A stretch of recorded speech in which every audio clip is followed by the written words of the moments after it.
Assalamualaikum warahmatullahi wabarakatuh. Apa kabar kalian semua? Semoga kalian dalam keadaan sehat walafiat. Ayo kita tetap semangat belajar di rumah. Ibu juga menerangkan dari rumah. Kalian belajar di rumah, mendengarkannya. Tetap menjaga kesehatan. Ayo yang belum mau mendengarkan, belum mau mengerjakan, ayo kita sama-sama belajar. Jangan sampai nanti kalian menyesal di hari kemudian. Jelas ya? Udah siap alat tulis kalian? Ayo 8384 bangun. Sekarang tentang struktur teks persuasi. Kelanjutan yang kemarin. Apa itu? 1. Yang termasuk dengan struktur teks persuasi. 1. Pengenalan isu. Apa itu pengenalan isu? Pengenalan isu berupa pengantar atau awalan pada teks yang mengenalkan isu atau permasalahan yang akan dibahas pada teks. Nah, sekarang di sini ada penggalan teks. Ibu akan mengenalkan tentang sampah. Nah, permasalahan utamanya adalah tentang sampah. Nah, apa pengantarnya? Sampah merupakan isu yang cukup meresahkan di Indonesia. Rasanya masih terlalu banyak sampah kecil yang berserakan di sekitar kita. Terkadang banyak orang menyepelekan bahwa sampah kecil itu tanpa mengetahui dampak yang akan ditimbulkannya. Sekecil apapun sampah ya sampah. Nah, jadi di sini adalah pengantarnya, pengenalan isunya membahas tentang sampah. Sekecil apapun itu akan berdampak lebih besar, ya kan? Dampaknya akan ditimbulkan. Contoh, misalnya kalian membuang sampah sembarangan di selokan, nah sekarang musim hujan akan banjir. Seperti itu. Struktur yang kedua, argumen. Rangkaian argumen. Argumen itu apa? Berupa pendapat dari penulis mengenai isu yang dikemukakan sebelumnya. Nah, isu yang tentang sampah tadi. Pada bagian ini juga dikemukakan mengenai data atau fakta yang mendukung argumen tersebut. Nah, tadi kan tentang sampah. Nah, argumennya apa?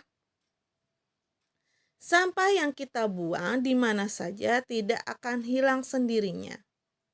Apalagi jika sampah tersebut merupakan sampah anorganik atau sampah yang tidak dapat diuraikan oleh tanah.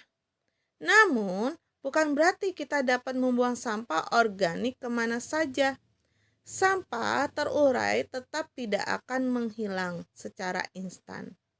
Membuang sampah di mana saja tetap berisiko mengundang penyakit yang tidak diinginkan. Belum lagi dampak langsung yang membuat kita tidak nyaman. Baunya akan sampai ke hidung kita, juga yang membuangnya. Sebelum mengeluh, keluhkanlah diri sendiri yang tidak membuang sampah ke tempatnya. Nah, berarti di sini ada argumen. Argumennya yang mana? Nah, namun bukan berarti kita dapat membuang sampah organik. Di atas mengatakan bahwa anorganik atau sampah yang tidak dapat diuraikan oleh tanah itu yang tidak boleh sembarangan. Tapi organik pun tidak bisa dibuang kemana saja, ya kan? Sampah terurai tetap tidak akan menghilang secara instan. Membuang sampah di mana saja tetap berisiko mengundang penyakit yang tidak diinginkan. Nah, itu adalah argumennya. Jelas ya? Kenapa sampah tidak boleh? Nah, selain kena banjir, akan berakibatkan banjir, juga mengundang penyakit. Sekarang yang ketiga, pernyataan ajakan. Pernyataan ajakan berupa kalimat dorongan kepada para pembaca untuk melakukan sesuatu. Pernyataan ajakan dapat berupa tersirat maupun tersurat pada teks. Ya. Contohnya di sini, oleh karena itu, buanglah sampah pada tempatnya. Nah, itu ada ajakan, buanglah sampah pada tempatnya. Itu adalah kalimat ajakan. Sederhana itu, maka berbagai dampak negatifnya akan terhindar. Hargailah orang-orang yang selama ini berjasa menjaga kebersihan. Nah, jangan kalian misalnya ada teman kalian yang menjaga kebersihan, kalian kucilkan atau kalian lecehkan, kalian katai. Nah, itu tidak boleh. Hargai orang yang selama ini berjasa menjaga kebersihan. Ikuti apa yang mereka ikuti. Nah, mereka bangun dan bekerja jauh lebih awal dari kita. Kedinginan, kelelahan karena ulah kita yang membuang sampah sembarangan. Nah, hargailah. Berarti tim orange ya, kalau kita mengatakan tim orange yang selalu membersihkan lingkungan DKI. Jadi kalian harus menghargai mereka. Lanjut, penegasan kembali. Penegasan kembali bertujuan untuk memperkuat pernyataan dan argumen-argumen sebelumnya. Nah, menghargai mereka sama dengan kita menghargai diri sendiri, karena saat kita membuang sampah sembarangan, kita akan menjadi pribadi yang kotor, seperti sampah itu sendiri. Mari buang sampah pada tempatnya dan jagalah kebersihan. Nah, ditegaskan kembali kan? Mari buang sampah pada tempatnya dan jagalah kebersihan. Jadi hargai mereka sama dengan kita menghargai diri kita sendiri. Itu maksudnya. Jelas ya? Oke, sekarang kita masuk ke kaidah bahasa. Kaidah bahasa dalam teks persuasi ada 5. Menggunakan kata bujukan, penting, harus, sepantasnya.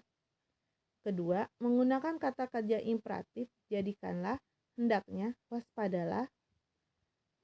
3. Menggunakan kata-kata teknis atau peristilah yang berkenaan dengan topik yang dibahasnya. 4. Menggunakan kata penghubung yang argumentatif.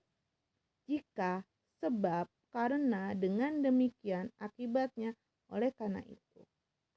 Menggunakan kata ajakan, ayo, mari, mulailah. Itu.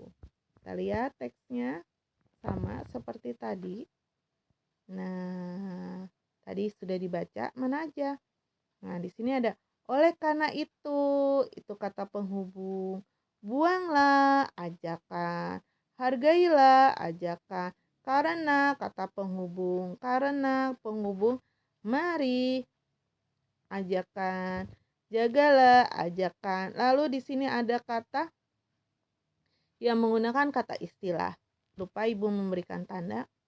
Menghargai mereka sama dengan kita menghargai diri sendiri, karena saat kita membuang sampah sembarangan, kita akan menjadi pribadi yang kotor. Nah, di sini kita akan menjadi pribadi yang kotor. Nah, itu adalah kata istilah, seperti sampah itu sendiri. Paham ya? Jelas ya? Oke, semoga kalian pahami pembahasan dari ibu. Oke, kerjakan tugas dengan teliti. Jangan lupa tulis nama kelas di kolom komentar YouTube sebagai absen, karena absennya ada 2.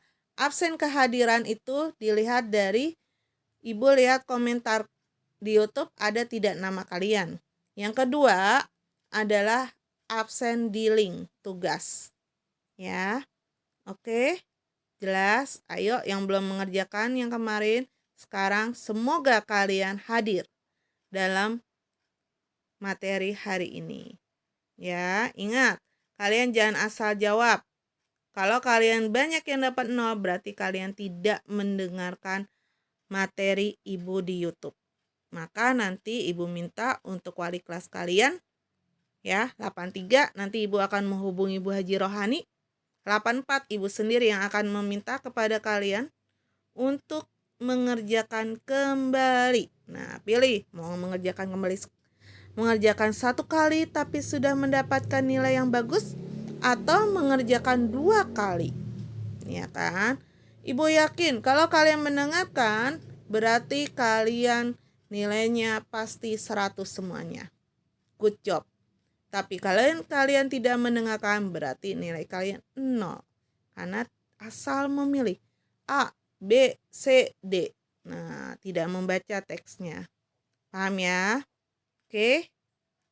Ibu ucapkan terima kasih. Wassalamualaikum warahmatullahi wabarakatuh.